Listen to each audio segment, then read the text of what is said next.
Hello everyone, कैसे हैं सब आप सब। आई होप आपका दिन अच्छा गया हो। देखिए, हमारा जो बच्चन है वो चल रहा था ना, वो ख़त्म हो गया है। हम कुछ क्वेश्चन के बारे में पढ़ेंगे। क्वेश्चन के बारे में पढ़ने से पहले, जैसे कि हर रोज़ हम एक मोटिवेशन पढ़ते हैं, उसी प्रकार आज भी मोटिवेशन पढ़ेंगे। आज का मोटिवेशन है, success is the product of daily habits, not once in a lifetime transformation. तो अगर आपको सक्सेस बना है, आपको डेली उसके ऊपर काम करना है। ऐसा नहीं है कि एक बार कर लिया तो नहीं, ऐसा नहीं है। आपको डेली कुछ ना कुछ करना है, तब जाके आप जो है सफल हो पाओगे। ठीक है दोस्तों, तो इसके ऊपर फोकस करें। तो चलिए आज का क्लास जो है वो शुरू करते हैं। उसमें कुछ क्वेश्चन आंसर है, कुछ उसको आप कोशिश करिए उस क्वेश्चन आंसर को करने के लिए। मैं भी आपको पूरी हेल्प उसमें करूँगी। ठीक है दोस्तों, चलो आज का क्लास शुरू करते हैं। तो हमारा पहला क्वेश्चन है, पहले क्वेश्चन की ओर चलेंगे। पहला क्वेश्चन है देहरा लाभ होना के भाव को व्यक्त करने वाली लोकोक्ति क्या है। लोकोक्ति यानी जो लोगों के मुख से आई हो और धीरे धीरे उसको हम वाक्य में उसका प्रयोग करते हैं। वो एक जैसे दिखाई देता है, पर उसके जो भाव हैं वो अलग होते हैं। तो यहाँ पर ऑप्शन आपके पास 4 हैं। एक तो करेला दूजा नीम चढ़ा, दूसरा है आम के आम गुठलियों के दाम, तीसरा है आधा तेल आधा पानी, चौथा है 1 और 1 11 होते हैं। तो अर्थ क्या है, देहरा लाभ होना, यानी दो प्रकार से आपको लाभ हो सकते हैं। इस तरह से इस जो मुहावरे लोकोक्ति होती है, इसको समझने के लिए एक बार याद रखिए। आप तो बहुत सारे लोकोक्ति मुहावरे हैं ना, उसको तो हम याद नहीं रख सकते। तो ऑप्शन में जितने हैं उसमें से एक को आप हटा दो, एक एक करके हटा के चलो। अगर ये हो सकता है क्या, ये हो सकता है क्या, तब जाके आप ये कर सकते हो। देहरा लाभ होना यानी 2 तरह से लाभ हो सकते हैं आपको। तो ध्यान से देखिए यहाँ पे कौन सी ऑप्शन ऐसी है जो आपको ये दर्शाता हो कि वो करने से आपको 2 प्रकार से लाभ हो सकते हैं। तो दोस्तों इसका सही आंसर क्या होगा, इसका सही आंसर होगा आम के आम गुठलियों के दाम। आम का तो आम के, अगर आप आम बेचने जाओगे, आम के लिए भी आपको पैसा मिलेगा। अगर उसकी गुठलियाँ भी आप बेचोगे तो उसके लिए भी आपको पैसा मिलेगा। तो आपको यहाँ पे दोनों तरफ से लाभ हो रहे हैं, तो ये देहरा लाभ के अंतर्गत आएगा। तो ये जो देहरा लाभ होना, इसका सही जो है वो क्या होगा, आम के आम गुठलियों के दाम। ठीक है दोस्तों, तो अब हम चलेंगे हमारे दूसरे क्वेश्चन का, क्वेश्चन नंबर 2।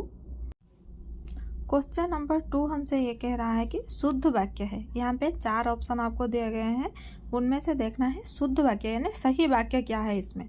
पहला है देश में सर्वस्व शांति है, दूसरा है पुस्तक विद्वत्तापूर्ण लिखी गई है, तीसरा है बजट के ऊपर बहस होगी, चौथा है राष्ट्र की उन्नति और शक्ति उसकी एकता पर निर्भर है। ये जो वाक्य शुद्धि में आपको क्या देखने हैं, पहला तो आपको देखना है क्या वो वाक्य का वो सामर्थ्य है। ऐसा हो सकता है जैसे कि अगर हम कहेंगे चिड़िया उड़ रहा, सॉरी इंसान उड़ रहे हैं, उसकी तो वो क्षमता नहीं है ना उड़ने की।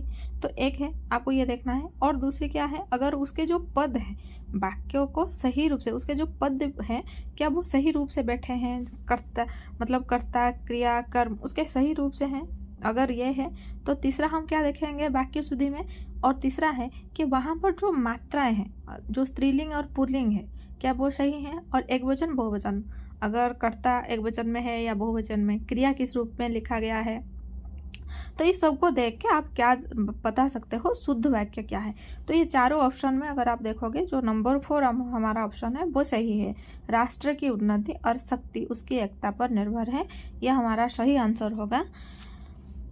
हमारा दूसरा क्वेश्चन हो गया। तीसरे क्वेश्चन को चलेंगे।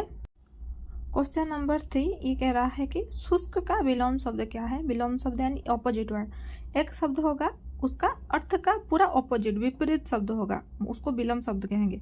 तो यहाँ पे 4 ऑप्शन है, सूखा, विकीर्ण, गीला, आर्द्र। तो शुष्क, उसका विलोम शब्द क्या होगा, ये हम आए दिन सुनते हैं। शुष्क का विलोम शब्द आर्द्र होगा, इसको आप याद रखिए। शुष्क क्या होगा, उसका विलोम शब्द आर्द्र। ठीक है दोस्तों, क्वेश्चन नंबर 4 क्या कह रहा है। क्वेश्चन नंबर 4 कह रहा है दोस्तों के ग्रुप में कोई एक ऐसा दोस्त जरूर होता है जो इधर उधर की खूब हाँकता है।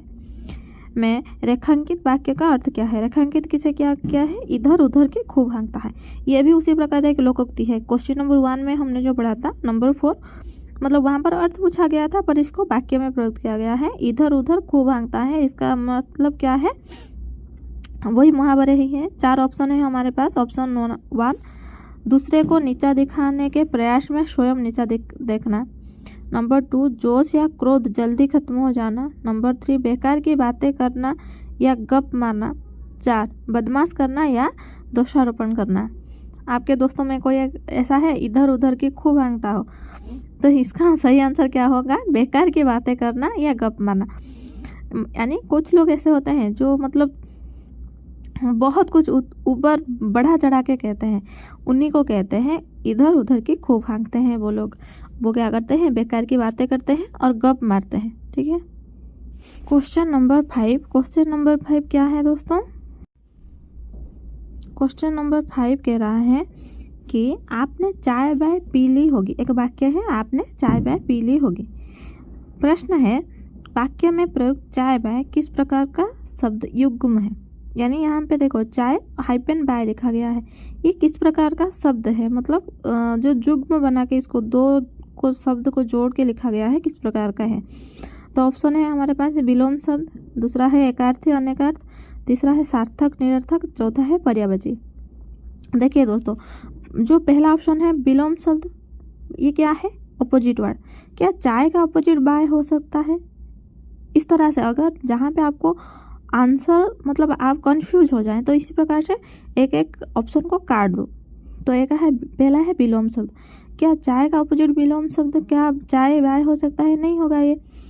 दूसरा है एकार्थ अनेकार्थ, यानी एक ही शब्द के लिए जहाँ पर अनेक शब्दों के लिए एक ही शब्द का प्रयोग किया जाए, ऐसा कुछ है यहाँ पे?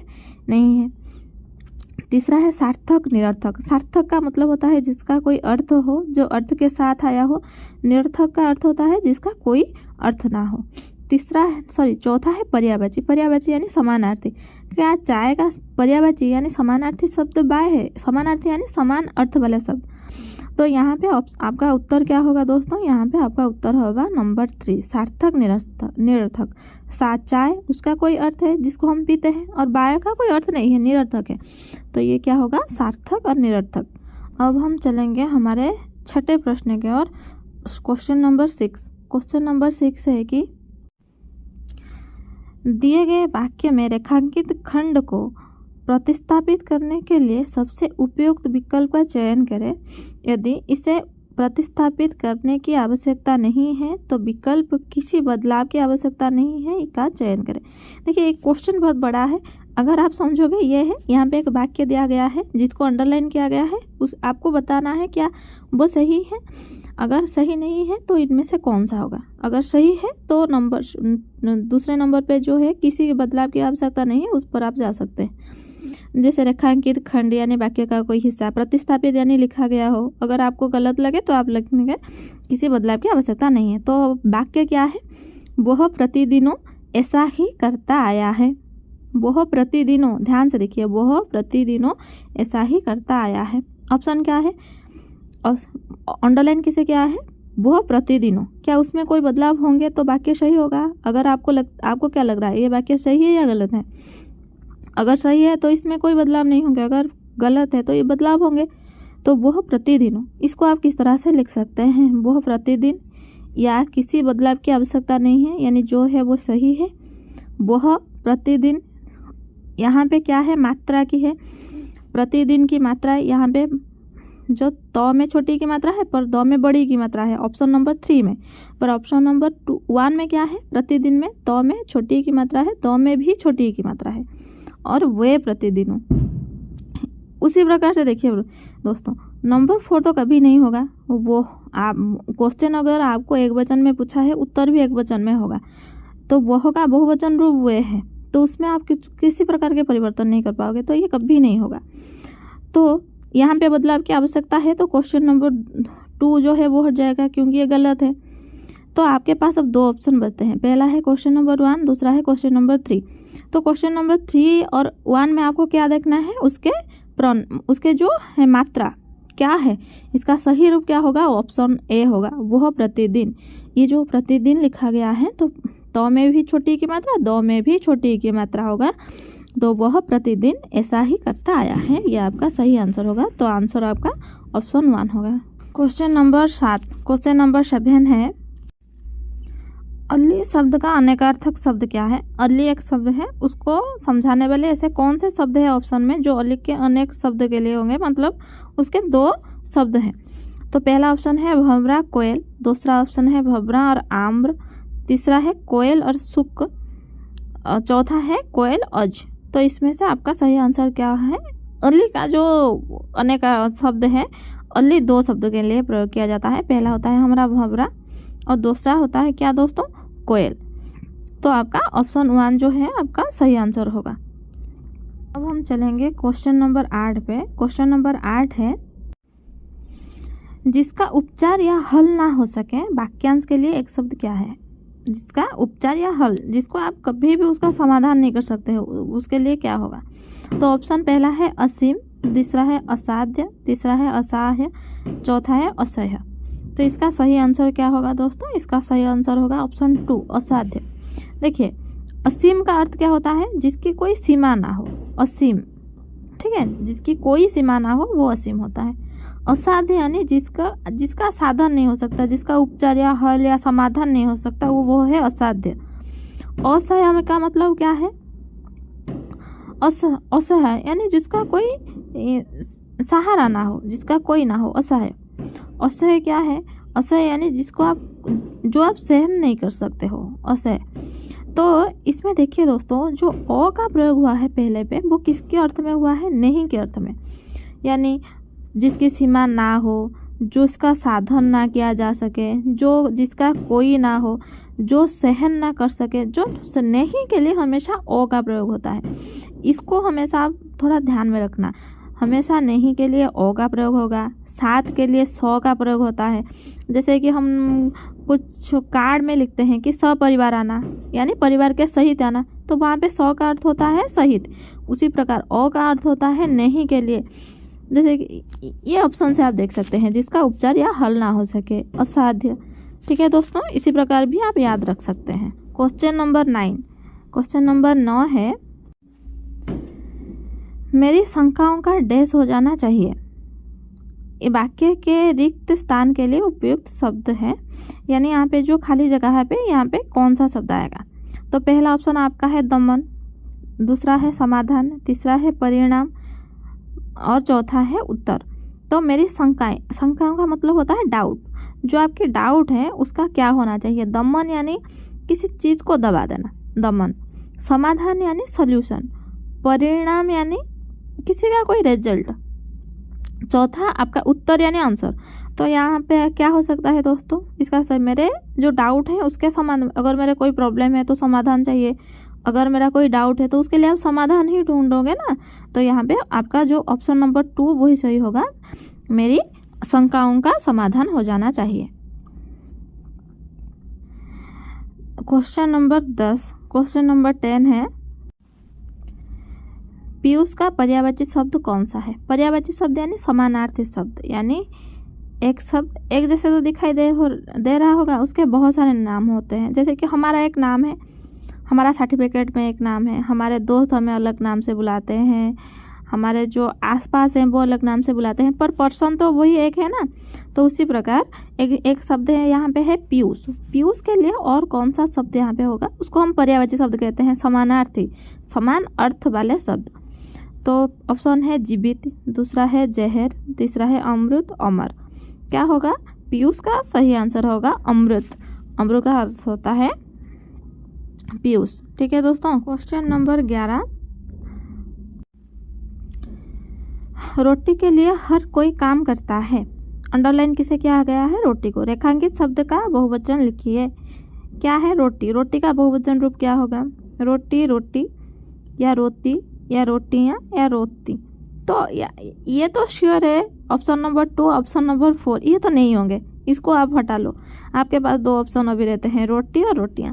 तो इसका सही आंसर क्या होगा, हमने पढ़ा था कि अगर कोई भी स्त्रीलिंग शब्द के कोई भी ईकारांत स्त्रीलिंग शब्द बहुवचन में किस में परिवर्तन हो जाते हैं? या में। नदी नदियाँ, जाति जातियाँ, तो यहाँ पे रोटी है तो किस में परिवर्तन होगा? रोटी रोटियाँ। तो ऑप्शन नंबर 3 हमारा राइट आंसर होगा। पर यहाँ पे आपको एक ध्यान देना है, तो में किसकी मात्रा लगी हुई है? रोटी में बड़ी की मात्रा। जब ये परिवर्तन होंगे बहुवचन में तो बड़ी ई किस में कन्वर्ट हो जाएगी? छोटी ई में। तो अगर यहीं पर ऑप्शन में अगर दे देता कि ट में बड़ी की मात्रा, य में आ की मात्रा यहाँ, तो ये आपके यहाँ पे आप कंफ्यूज मत होना। अगर बड़ी की मात्रा है वो छोटी में परिवर्तन होंगे, पर छोटी की मात्रा कभी भी परिवर्तित नहीं होगी, जैसा है वैसा ही रहेगा। तो इसका सही आंसर क्या होगा दोस्तों? ऑप्शन नंबर 3 रोटी रोटियाँ। क्वेश्चन नंबर 12, दिए गए वाक्य का वो भाग ज्ञात करें जिसमें कोई त्रुटि है। मैं उन्हीं के पिताजी से जाकर मिला, तो इसमें कौन सा गलत है? कि कहाँ पर त्रुटि यानी गलत है या भूल है कहाँ पर? मैं उन्हीं के पिताजी से जाकर मिला, इनमें से कोई नहीं। तो आपके पास 4 ऑप्शन है, इसका सही आंसर क्या होगा?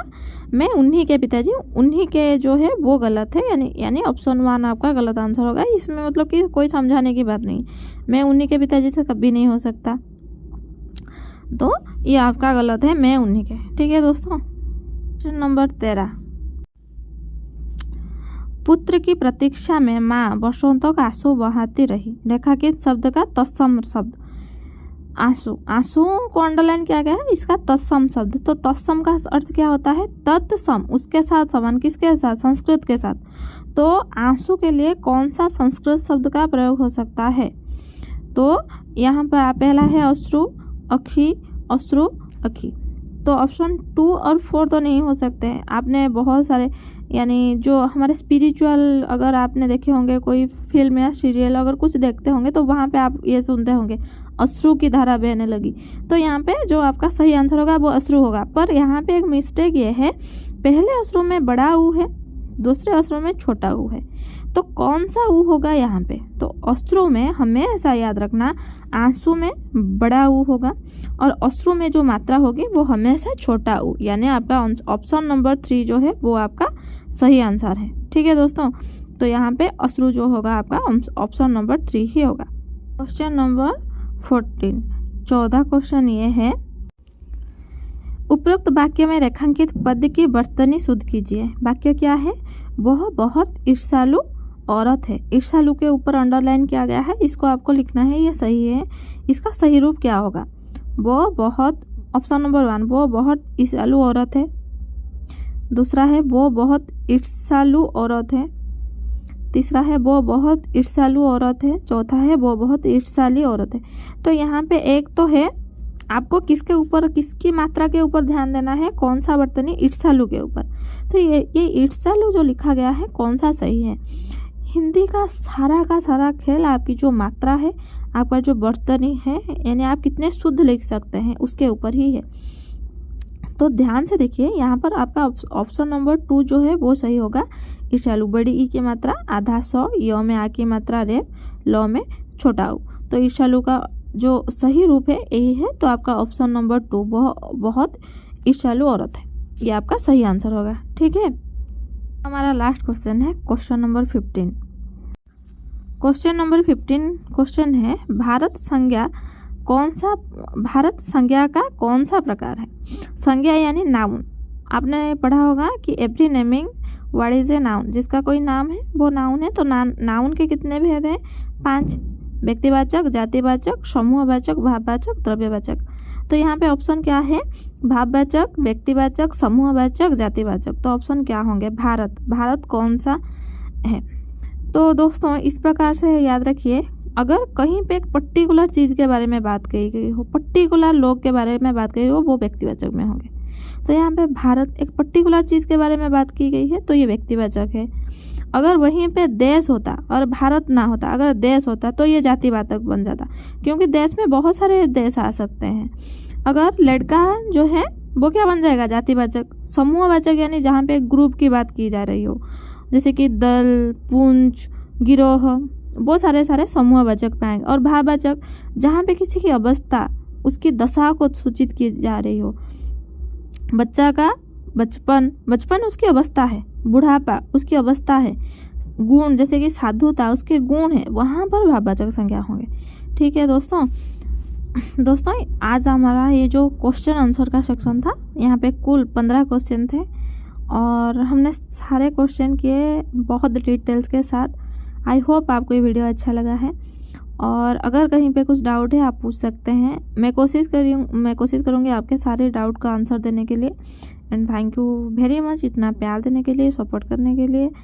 और अगर कहीं पे आपको कोई प्रॉब्लम हो आप पूछ सकते हैं और पढ़िए, रोज़ कुछ ना कुछ पढ़ते रहिए ताकि एक ना एक दिन आपका भी दिन आएगा, आपको भी सक्सेस मिल सकता है।